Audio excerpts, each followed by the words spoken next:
Hey guys, welcome back to Sports Spectrum. I am Jason Romano, and we are pleased to be joined today, welcoming back to Sports Spectrum, our friend Benjamin Watson, former NFL tight end. Benjamin Watson, welcome to Sports Spectrum, man. Man, good to be here with you. And that sounds so weird, Yeah. but that's where we are, former. It's good though. Are you okay It's a with new that? chapter of life. Are you good with that? You know, I, I have to be good with it. It's one of those things, Jason, that, this is the first, September now that I haven't been playing football. And really, it was the first August I haven't been playing football since ninth grade. So we're talking about like 25 years of football. So it's a different time for us, but it's an exciting time. God is moving us to another chapter of life, and I will and do miss the game, but I don't miss all those practices, and I don't miss waking up feeling like I'm 100 years old and I got beaten up with baseball bats. Yeah, I can imagine. Now, it's funny because I know you've had some injuries in the past where maybe you had gotten the opportunity to watch NFL games, but is Yeah. it weird watching them like, I don't know if you watched this past weekend, but was it weird for you to watch games as a retired player, and do you see it with a different lens? Yeah, this year, 2020, as we all know, has been different. So we're coming up to the Thursday night game a couple of weeks ago, the opening game with Kansas City and Houston, and it was Wednesday, and I was wondering. Somebody said, "Oh, yeah, there's a game tomorrow." I said, "Oh, yeah, there is a game tomorrow." I mean, there's so much going on. We had one day a little while ago where every single sports league played on the same day. The first time it's ever happened in the history of sports in our country. Yeah. And so just because of COVID, it's been different watching this year. But it is fun kind of sitting there with my son. We're doing kind of a pick 'em, and we're having fun with that. And so, I do kind of have a different lens now that I'm watching. I'm trying to see what it's like to be a fan. Never really been a fan other than for the University of Georgia. And so now I'm trying to be a fan. I know you have 7 kids, a family. You're doing big things, obviously, bigger than football in a lot of ways, and we'll talk about a little bit of that in a minute. But let's say Bill Belichick or Sean Payton just find Benjamin Watson's cell, and they give you a call, and they say, "Dude, we need you just for a couple games here." Or are you listening, or is it a wrap? Are you done? Jason, you know my wife. You even want to ask that question? Let me call Kirsten and ask her. She might listen to this, so I'm not even going to respond. Hey, you've talked to enough football players to know how we feel about that, but you also know enough football player wives to know that there's no way Yeah. I'm going back out there on that field. Well, in a lot of ways, though, go back to when New England happened. You kind of might have thought that maybe you were I done, did. right? Yeah. That was my last mulligan. That was my last try again, and I did that, and I did think it was over. I 100% thought it was over. Was planning on it being over. Was moving as if it was. And then several months passed by. We had the twins. It got to be late May, and there were only a couple teams that I want to play for. I think at this point in my career, obviously there are only certain places where you will go. And I think for a lot of um, older players, veteran players, you get to a place in your career where you're not just going to go play anywhere because you don't want to learn an entire new system, especially for an offensive player. It may be different for a defensive player that's rushing off the end. But to learn an entirely new system, to earn the trust of another quarterback, another coach, and the locker room, you want to go somewhere where you have ties. And so that's why it made sense for us to, when New Orleans didn't want to, re-sign me, Yeah. to go somewhere where I knew. But at this point, um, unless it's gonna be like Josh McCown, where I get to sit at, where What I a get to sit gig, at home. right? What a I gig. know. I'm like, man, that is privilege to be a quarterback and just sit there at home. Golly, must be nice. I would do that. I think I could convince my wife to let me sit at home, and be on the practice squad and have a snowball's chance, Right. to actually have to go out there and get hit. Oh, that's funny.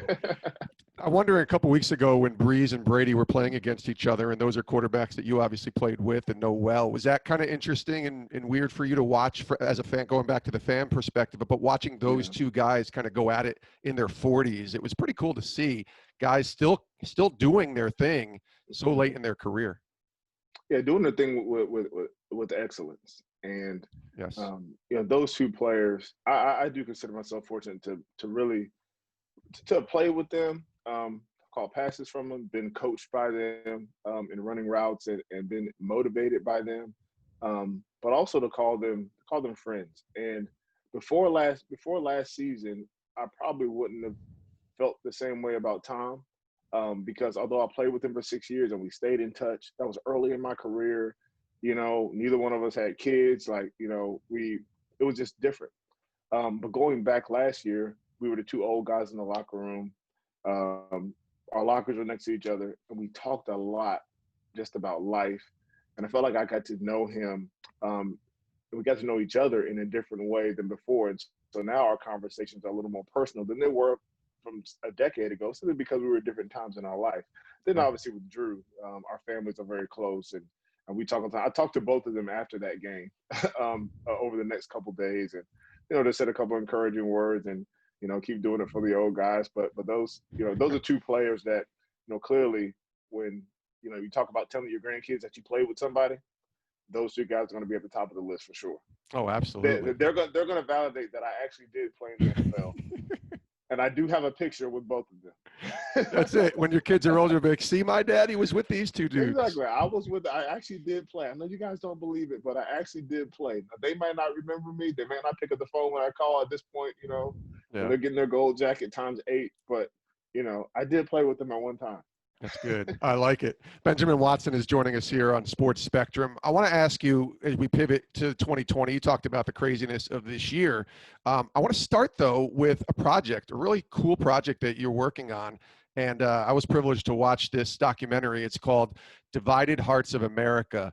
And it tackles a really difficult, controversial issue in abortion.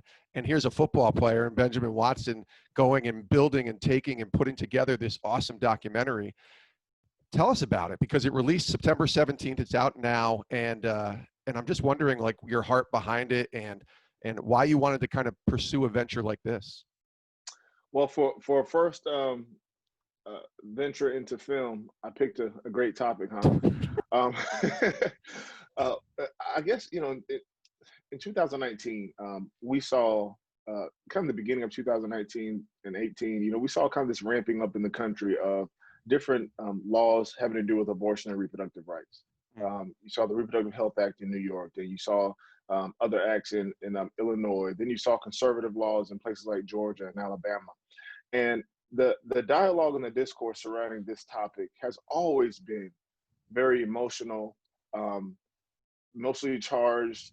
Just people have deeply held beliefs about this issue, as we should. Whenever we're talking about human dignity, um, sanctity of life, protection of women, protection of babies, preborn babies, that should bring some sort of emotion for anybody that has a pulse. So that's understandable. But a lot of times the discourse devolves into name calling and condemnation. And there's this great divide. I mean, over the last 30 years or so, our country's been deeply divided on this issue in Yeah. the two tribes of pro-choice and pro-life. And I say two tribes because within those tribes, there's nuance and complexities within them. But a lot of times, the only thing we see is the divide, and we have to be polar opposites all the time. And so the whole idea of the film was to go and talk to people who were directly affected and people who knew about the issue. So I interviewed about 30 to 40 different quote unquote experts in the field, people that were in academia, people that were in politics. We spent time on Capitol Hill, walking around the Senate building, talking to people. We talked to people that were, in faith and religion, people who study in ethics, people who are post-abortive, people who, were even abortion survivors, people who were on both sides of the aisle. I talked to people who were adamantly pro-choice at any stage of pregnancy. And I feel like all those voices need to be heard. We need to understand why people think the way they think so that we can better communicate. And so I went on this journey, and the film came together. I didn't really know how long it took to put a documentary together. I'm sitting Right. there doing interviews, Jason, and I'm thinking, man, this interview is like an hour long, and this is just one of 30. Like, how are we going to cut this down? So it's been definitely a project, but it's out now. It's had great responses from people from different sides of the aisle, and I just wanted people to think about abortion in a different way. Maybe they're challenged, maybe they're more convicted, maybe they're staying firmer in their beliefs, or maybe they change. I don't know, but I just wanted to have something that presented the facts, the truth, the history of what abortion does, how it affects communities, where we are, and also where we're headed. Yeah, it's a really well done documentary too. I mean, it's one thing to just throw a bunch of interviews together and release it. And it's like, let's just have a conversation. But this is really well done. It's top notch. DividedHeartsOfAmericaFilm.com is the website. People can go right there, get the information. They can purchase the film. And I highly recommend everybody watch it, whether you're on one side or the other, or even somewhere in the middle, which that's why I wanted to ask you, Ben. Did you find in your conversations that there could be some middle ground here on this topic? Because I've heard people say, listen, I'm pro-choice, but I want those people to choose life. So it gives the opportunity for us to choose, as opposed to just saying, I'm pro-life, I'm pro-choice, etc. Did you find in being able to have these conversations that there could be nuance, there could be civil discourse? Well, that was one of my questions. Even in asking, people who were directly part of forming, and writing the Reproductive Health Act in New York. Are there where can we agree? Where can people on both sides of the aisle agree? And overwhelmingly, there's a consensus that, if a baby is born, to take care of that child, to give that child the best opportunity to be successful in life. But people talked about protecting women and supporting women. Yeah. There was consensus on the role of men, I think, in that, a lot of times we hear the line that, a man has nothing to do with it. This is a women's issue. But the truth of the matter is that, a child is 46 chromosomes, Jason. So there's 23 and 23. And so, so whether a man likes it or not, that's part of him. Yeah. He has a responsibility, not only to the child, but also to supporting and loving the mother who's carrying the child. And so there are places where there's overlap. And also what I found is that, it seems that a lot of people that we think are ill-willed because we don't agree with their methods really do want the best for people. Now, you never compromise truth. You never compromise convictions, but it's important, as we talked about before, that we understand that sometimes people are trying to solve the same problem from a different way. So I did find that, and what I was searching for was just to see if there was any places to overlap and any places to meet on common ground without, when we watch cable news, we would think that they're polar opposites. And while that is true sometimes, there's a lot of gray in between. And Faith obviously is a big proponent, even though it's not overtly a faith-driven film. Obviously, the faith in the Lord is what drives you. It's the most important thing in your life, certainly. And I have to imagine that plays a role in getting involved in anything like this, is your walk with the Lord. Yes, yeah, it does, for sure. And my faith is what drives me. For me, this is a justice issue. And Jason, we talked about it several times, the fact that God is a God of in the book of Jeremiah, it talks about God being a God of kindness, of justice, and of righteousness. The Bible talks in Micah 6:8 to do justice, to love mercy, to walk humbly. We see throughout Amos, it talks about justice and righteousness rolling down. Throughout Scripture, there are all these references to protecting the oppressed, to standing for the widow, to acting out your faith, that you aren't saved by your works, but your works demonstrate your faith. And so for me, we have a mutual friend, Randy Alcorn, and talks about the single garment of justice. And so this issue of protecting vulnerable life falls within that for me. Just like the trafficking issue, just like, how we do things for those who are suffering from poverty, or maybe in a criminal justice system where people are treated wrongly or are receiving excessive sentences for things that they shouldn't be. Whatever that is, for me, that's a justice issue because it's trying to return creation to its original intent. And the original intent, obviously, is for a man and woman to come together to have a child and for that child to grow in the admonition of the Lord. And when sin enters the world, clearly there's a disruption of that. And so, the motivating factor for me and for my wife, because she's an executive producer on the film as well. And quite honestly, especially when it comes to this issue of abortion, we've been involved with purchasing ultrasound machines in different cities where we've played. So we've done 3 already in different cities. And that was something that when we had our first child, our first of 7, I'll tell you a story. We were in the ultrasound, getting the 3D, 4D ultrasound. And I'm sitting there looking at the monitor. The technician, is doing the thing on my wife's belly. And I see my daughter in utero, and she yawned. I saw her yawn. And then I yawned. Like, I caught the yawn from a baby on a screen that was a few feet away from me, but that I couldn't see. Yeah. And I remember we left that place, and Kirsten said, "You know what? I would like to at some point have maybe a mobile unit or purchase ultrasound machines so that women can see their children, whether they're thinking about, terminating pregnancy or not, just so they could see." So fast forward several years, we partnered up with some organizations that we're actually doing this. So she's been really vital in this mission. I think that, not just particularly to be quote unquote pro-life, because again, we just look at it not as pro-life, but as a justice issue, as caring for women and children. And she's been a huge part of that and a huge part of this documentary. You don't see a lot of athletes. I mean, you see a lot of athletes, maybe this year particularly, who are standing up for, things like Black Lives Matter and justice. And there's a lot of good that's being done and a lot of conversations that are being had. But an issue like abortion is almost taboo. Like if you put yourself out there in a topic like this, it can welcome criticism on a lot of ends, even as a person of faith. But just putting out that you've been talking about things like this for a while on social media as a player. Do you ever have that conversation with yourself and maybe even with some teammates or former teammates or coaches about the fact that, listen, I'm going to be open and outspoken and maybe take a different side than others might, or just talk about something that others don't want to talk about?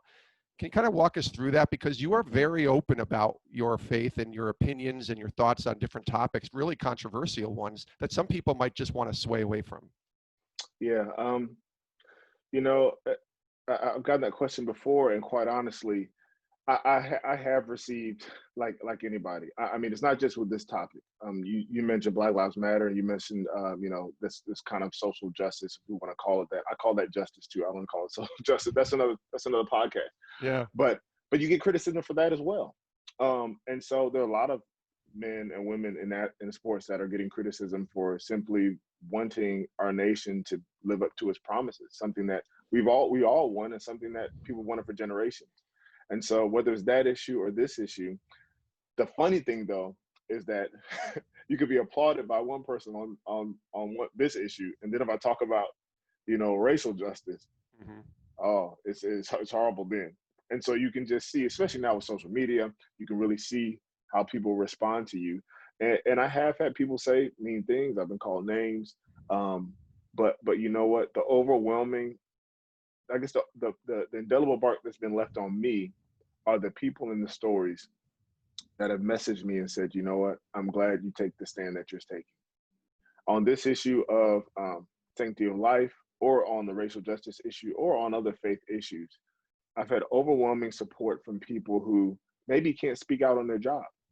The one thing the thing that I've loved about the NFL is that, I've had coaches come to me, even about abortion, and say, man, I read what you said, and me and my wife, really appreciate it. Now, they may not say that publicly, Right. but sometimes you need a voice when you feel like you're voiceless. And when you feel like you have a conviction that is being drowned out by mainstream, and is being snuffed out and quelched by your own boss or coworkers, and it's just not popular, you need somebody to speak up for you and give you a voice. And so I've been really encouraged when people send me messages or tell me, walking through there, I'm like, man, I really appreciate your stance. It encourages me to know that, you know what, be not weary in well doing. At the point in time, you reap a harvest. And for me, the harvest is people being encouraged that they too can stand for their convictions, even in a time when they may not be popular. In 2015, you wrote the book Under Our Skin, Getting Real About Race, Getting Free from Fears and Frustrations That Divide Us. That's 5 years ago, which is kind of crazy when you think about it. And your book is such a great resource, and I still see people recommending it and talking about it on social media. But there feels like many are still not free from those fears and frustrations from 5 years ago that you were talking about here in 2020. And I don't want to go too deep, because you did say that will probably be a whole nother podcast, but I do want to get your take on 2020 and all that's taken place, particularly since the George Floyd, Ahmaud Arbery incidents and the murders and the terrible outcomes that happened there. But just your thoughts, because you wrote this book 5 years ago, and here we are still struggling, still going through it. Yeah. in one respect, from a historical perspective, that's not surprising. If we look at our own lives, it's disappointing that we do kind of come back on these cycles of every 5 years. But when you take a step back and you look at just the historical perspective of our country, this has been something that we have dealt with throughout our entire existence. Yeah. And so while some people think that these things ended in 1865, the facts show that it hasn't. And the outcomes of where we are with disparities in wealth, disparities in maternal mortality, disparities in different realms of health, um, disparities in sentencing in our criminal legal system, disparities in representation. The list goes on and on when you talk about descendants of the enslaved in white America. There are these things, these outcomes that are still tangibly not right, even though we may feel that things are much better, and they are in many respects. They are. You have to give credence to the fact that this country has fought to right so many wrongs, and we are appreciative of that. Mm. But you also have to say, you know what? These are areas where we still need to get better. And so, you know, these incidents happen, and I will say, Jason, that this summer or this year of 2020, for everything that all the craziness that's happened, there is a different feel, I would say, than even 5 years ago, because there is greater acceptance, I think, of the fact that, I kind of hear what some of these folks have been saying now. What should I do? On June 6th, we saw the biggest protest ever in this country. I think 500,000 people, 500,000 people protested on June 6th in 550 locations around the United States. Yeah. That's just the United States. People are protesting around the globe. And so there's a reckoning and an awakening. Um, but the church, for those that are listening that are in the church, they're in the body of Christ, Yeah. now is the time for us to really lean in and because in many respects, the church has facilitated many of these disparities. The church has been a purveyor of racism in many ways. And so we need to reckon with that as a body and not allow the world to lead when it comes to this. But I look. I think in 5 years we're gonna have another we're gonna have another watershed moment. But the hope is that we keep on inching closer and we make greater gains as time goes on. That's good. That's encouraging. As we close here, the last question, and I'm curious because it's kind of the question that we ask all of our guests, but I think it can be pertained to what's happened this year. What's the great lesson the Lord has shown you this year? Usually I say, what's he teaching you right now? And that could be your Yeah. answer. But what's the lesson that you've seen just in your time with God, in all that's taken place? And now with this documentary, it's going to open up for even more, hopefully dialogue, but I'm sure some Hmm. opposition and criticism as well. What's the lesson the Lord has shown you? Um, there is a verse in the book of Psalms, Psalm 16:8. It says that I've continually set the Lord before me because he is at my right hand. I will not be shaken. And I was reading through Psalms as we all do sometimes. And about probably a year ago, 2000, when I was in New Orleans the last time, so that would have been the 2018 season. I read that verse for the first time. Sometimes you read a verse and it just kind of sticks with you. You can't get it out of your head. Yeah. You don't know why, because you feel like it applies to a lot of different things, but you want to be honest to the text. You're not trying to rip it out and make it something that it's not, but it just sits with you for a very long time. And that verse has sat with me over the last couple of years, through different injuries, I had an appendicitis, in the NFC Championship, and then I got better, but they didn't let me play. That's another podcast. I'm still bitter. Yeah. Um, we moved. We had 2 miscarriages. We had the twins, and then 2020 gets here, and there's a global pandemic, and it's an election season, and all these. Then we have Breonna Taylor and George Floyd, and but that brings back all the memories of Tamir Rice and Eric Garner and all these other things, and Emmett Till. And it just brings all this stuff back, and we see all the unrest, and I keep reading over that verse and saying, Lord, if I set you before me, if I keep my eyes on you, like I'm walking through the flames, I have you in front of me. I got to keep you there so that I don't get distracted on all this other stuff that is very, very important and I need to lend my energy and my time to, but I can't give my whole self to because it will drain me. I have to keep my eyes on you Mm. and what is important with you and my family and those sorts of things. And talking about being at the right hand is the place of power. You need to be in control of my life. You need to direct my path. If I'm supposed to get involved with this documentary, Lord, I want to do it to the best of my ability. If I'm supposed to get involved with writing another book or speaking on racial injustice again, I want to do that to the best of my ability. I don't even have a job right now, Jason. Like I'm Yeah. unemployed. Lord, what do you want me to do when it comes to that? Do you want me to go into bargaining? What do you want me to do? And so I think the lesson I'm learning is that we as a nation are shaken right now. Our health is shaken. Our finances are shaken because economically, there's never been more people out of work. People are, you talk about even Uber drivers. I'm talking to an Uber driver the other day, and they don't have to work because people aren't coming into the city. People are going virtual. The Yeah. people that are making money and people that own Zoom, which we did. Hmm. Um, and we're shaking on all these different levels when it comes to a racial standpoint. But at the same time, God is our foundation. And so the world is going to be shaken at different times in different ways. But set him before us. We have him at our right hand. It doesn't mean we're not affected by what goes on in the world. It doesn't mean that we're not going to experience loss and we're going to be full of tears when people pass away. It's not going to be that we're going to be angry when we see injustice that is happening to people that we know in neighborhoods that we grew up in at the hands of people that are in authority. It's not we're not going to experience all those things. But what I believe that the psalmist was saying was that in spite of all these things, um, God, you're gonna hold me firm. I won't be shaken to the core, even though all this stuff is happening around me. There's something in me because of you that is going to be solid like a rock. Mm. And so that's I think the lesson that God is impressing upon me during this time, and this time this year, that I'm just trying to accept and listen to.